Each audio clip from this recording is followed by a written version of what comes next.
level. This is why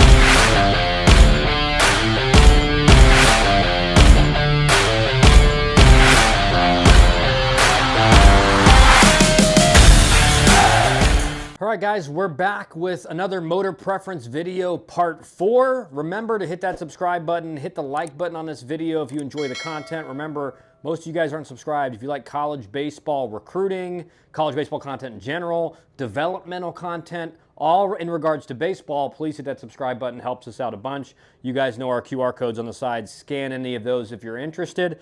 Now, again, we're going through motor preferences for baseball, basically kind of category by category. This is our 4th video, and so today we're going to be talking about, as the whiteboard says, the motor shoulder. Now, most of you guys, again, will be like, what the heck is a motor shoulder? What is the motor shoulder? I remember hearing this the first time, and I'm like, man, I've never heard that before.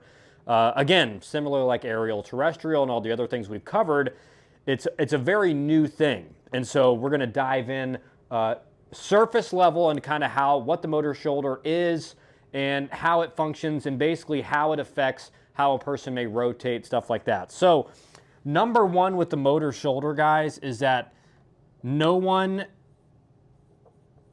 is perfectly symmetrical, okay? So basically, according to the book,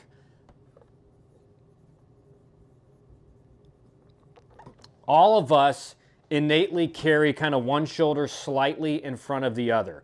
So again, and in the book it says, you know, obviously we need to do more than just kind of look and observe and see which shoulder's in front of the others. You want to see how they rotate, which side under rotates, which side kind of has a lot easier at rotating.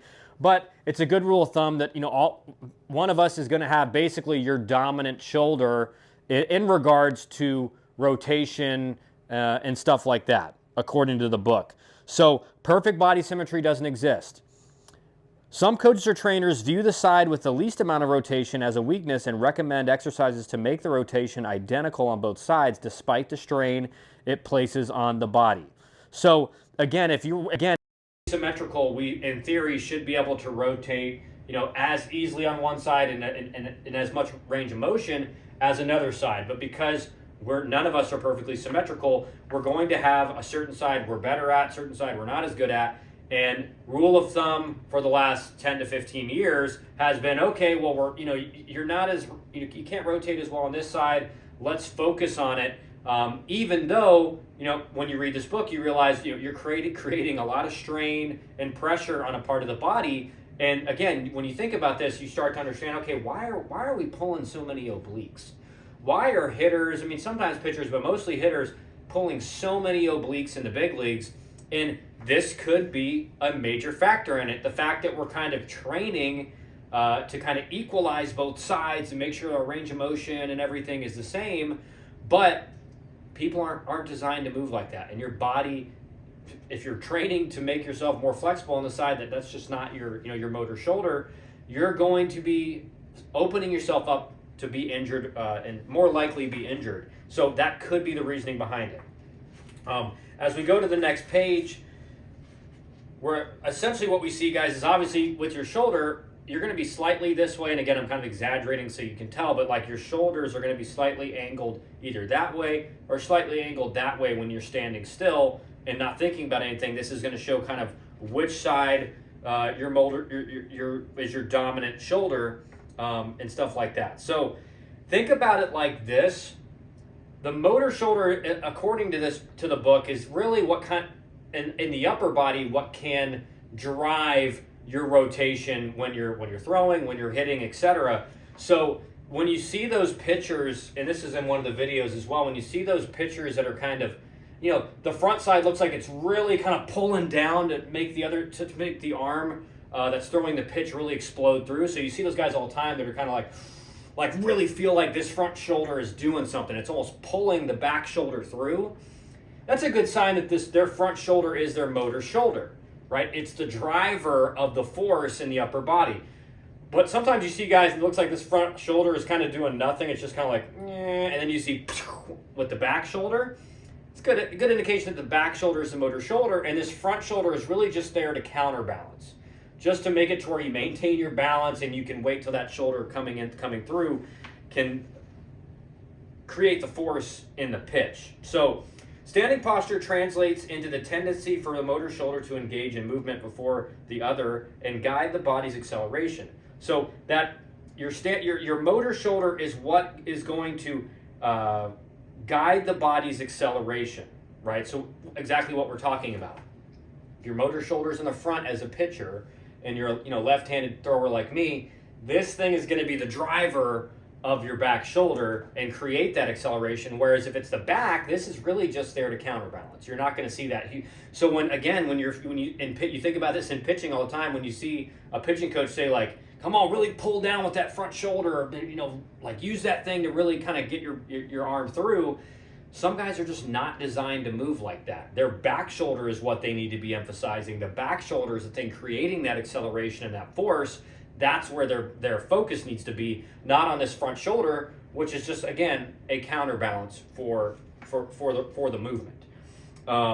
So in fact, morphological criteria can be misleading if we limit ourselves to observation. So what we're saying here is, right, we need to observe, but we also just need to, do an actual assessment, guys. And remember, so if you're thinking about getting a motor preference expert assessment, make sure you're going to them or one of their affiliated kind of coaches, because at some point there will be people trying to do this who have no idea what they're talking about. And you see that with, there's biomechanics labs all over the country now. Some of them are really good. Some of them, have a really good understanding of the biomechanics, even though they may not be using motor preferences for baseball, so they're missing out on some stuff. But a lot of the guys also have no idea what they're talking about, right? And they've just opened up a biomechanics lab. They kind of have a general idea of what to do, but they're not experts. So the same thing is going to happen with this going forward sometime in the future. So make sure if you are doing that, like, get an actual assessment done by them.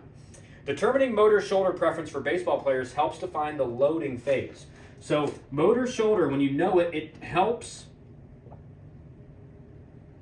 define the loading phase.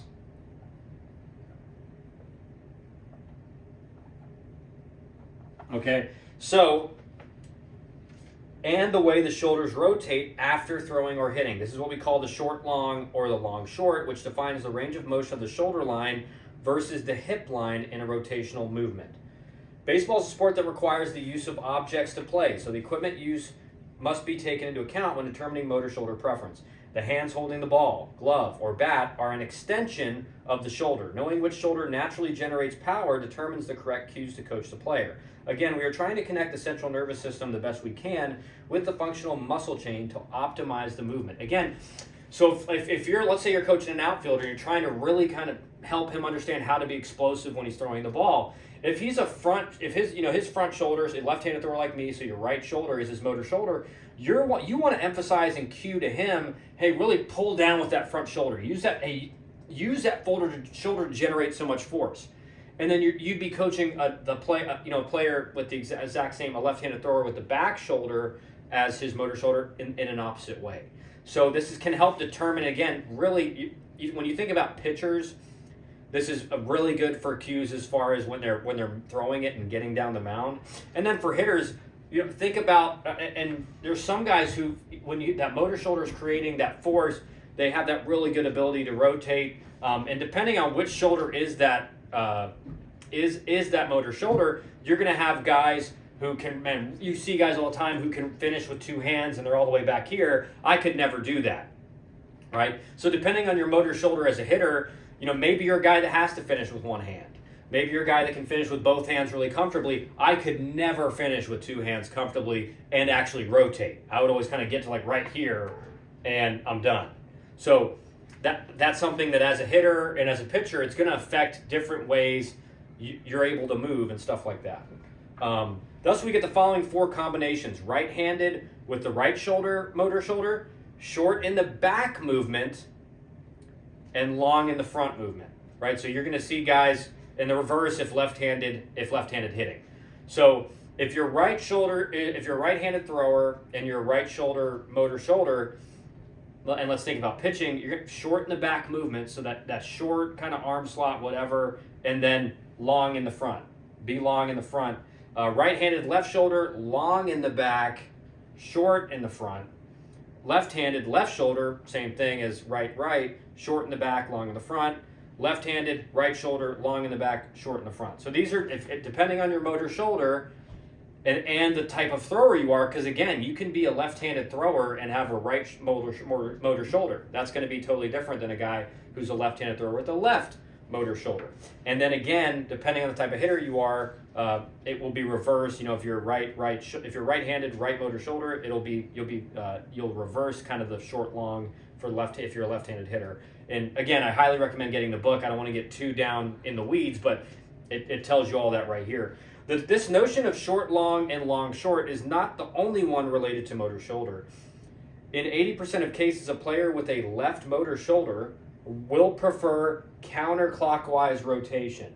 So think about that. Think about this. If I'm a left-handed hitter and I have a left motor shoulder, I'm going to prefer some counterclockwise rotation, right? I can really do this. It's going to feel good, and that's my preference.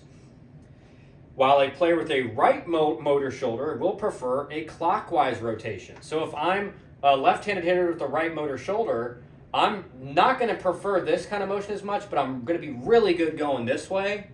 So again, it's things that you can identify yourself and understand kind of how to operate within your preference. This sense of rotation is major because it allows us to explain the impulse system. The body is guided by a survival instinct, fight or flight. In our response to the perceived threat, all the motor preferences work together to build a very complex but efficient motricity. Motor shoulder is a part of it, integrated into upper body acceleration. So basically, with the flight or fight, with the fight or flight instinct he's talking about, this is where when all of a sudden you're in that 2-strike count and you get that nasty pitch, you're in that fight or flight response, and so your preferences are really going to stand out in that point. So again, if you're a guy with the right motor shoulder and you're a left-handed hitter, and you really prefer a clockwise rotation, you may need to be telling yourself with 2 strikes, stay close, because your preference is to rotate this way. And if you're giving yourself a cue to stay close with 2 strikes to really kind of not over-rotate too early, you may be that guy that gets out front and kind of out of their posture and stuff like that. So again, guys, let me know what you think about this in the comments. The next one we'll do in a day or two will be about vision and the motor eye. So stay tuned for that. Again, remember, guys, I'm learning this as much as you are. There are going to be things in this book that I get wrong and that I don't fully understand yet, because I'm working my way through this book, not really chapter by chapter, but category by category, to try to understand it as best as I can. But as David Jeunesse said, even on X, when he responded to my video on X, he said, this is the point of this book, Motor Preferences for Baseball. Again, go get it if this is something you're interested in. The point of the book is to give people a general understanding of a very, very complex topic, right? It's not going to give you all the tools to identify things. It's going to give you some examples. But you're not going to read this book at the end and be you have your doctorate in this stuff. You're going to have a general idea of how to identify things and stuff like that.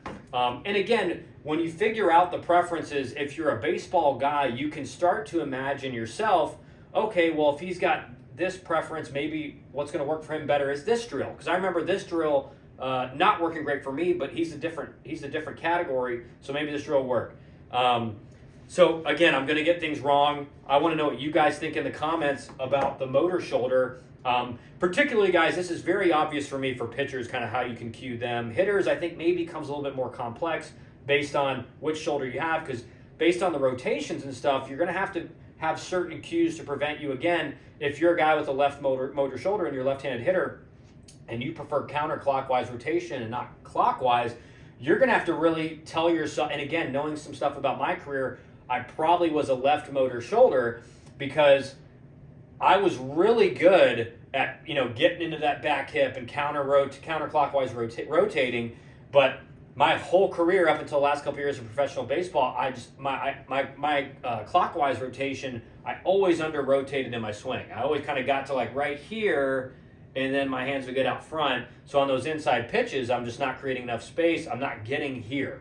And what Donnie Ecker, who's a major league a coach for the Texas Rangers, told me was, you just need to think like rotate that belt buckle or what, or your waist or your belt past that starting pitcher. Rotate it past the pitch. And essentially it was like if the pitch is in, where you're supposed to hit it, that's where your torso's got to be ended up. And when I started doing that, man, all of a sudden I was driving the pitches inside, in the air, backspin for home runs. Unfortunately, it was like the last year of my career, and couldn't get signed after that. So every new category I read about this, guys, it just makes so much sense, and I'm able to identify probably, again, I'm probably going to be wrong about some things, but which category I'm in, and how that would affect me as a player. And like I said, it's very obvious for me to think I'm probably left motor shoulder, because I was always kind of an under rotator in my swing, right? So let me know what you think in the comments, guys. Really appreciate all the support you're putting on the video.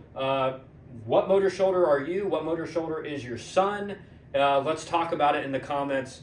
And again, if you're interested and want to really learn about this just incredible kind of new way of looking at baseball development, go get this book, Motor Preferences for Baseball, A Coach's Guide to Identifying and Respecting Player Strengths to Enhance Performance and Reduce Injury, by David Genest, hope I say that right, and Matthew Swope, who's the head coach at Maryland. I don't get any money for you guys buying it, so I just really like what I'm seeing in here so far and highly recommend it. So appreciate you guys. We'll be back again tomorrow with another video.